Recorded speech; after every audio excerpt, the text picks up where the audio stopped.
তেমন কিছু না ভাই, শুধুমাত্র জামাইয়ের সাথে বউয়ের একটু ঝামেলা হয়েছিল। এবার জামাই বুদ্ধি করে বউয়ের প্রতি প্রতিশোধটা কেমন করে নিচে, চলে নিচে দেখি। ঘটনাটা হয়েছিল কি, আমার শাশুড়ির সাথে আমার সাথে একটু বাচ্চা ছিল, তো আমি তার সাথে একটু খারাপ বিহেভ করছি দেখে সে তার ছোট ছেলেকে না বলে তার বড় ছেলের কাছে চলে গেছে। সেটা তার ছোট ছেলে জানতে পারছে, জানার সত্ত্বে সে আমার মায়ের কিছু বলে করে নাই। সে কি করছে, বাজারে গেছে, বাজারে যেয়ে 2 কেজি আঙ্গুর ফল আনছে।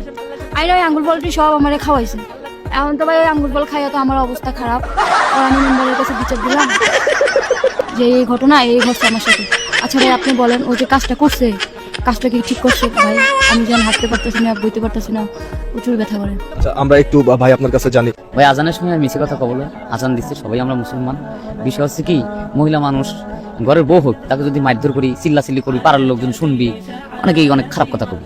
আমার মাথায় এটা পিলান আসলো, ওকে আমি ভাতে মারবো যাতে হাঁটতে না পারে। আর না হাঁটলে তো খাইতে পারবে না, খাইতে যখন পারবে না তখন বুঝবে যে মুরব্বীকে অসম্মান করার মানে জ্বালাটা কি, এটা শাস্তি হয়। আসলে এই জন্যই কিংবা মূলত আপনি 2 কেজি আঙ্গুর ফল কিনে খাওয়াইছেন, যে আঙ্গুর ফল খেলে তো মানুষের শরীর সাধারণত আমরা জানি কষা হয়ে যায়। কষা হইলে কি করবি, পিসাব পায়খানা সব বন্ধ হয়ে যাবি। আর যখন বন্ধ হয়ে যাবি তখন উঠতেও পারবে না, বসতেও পারবে না। ও বুঝবে যে শাস্তি কত প্রকারের আমি দিতে পারি। मारो मुझे, मारो मारो मुझे, मारो मारो नहीं, ये मजाक हो रहा है। 1 सेकंड यार।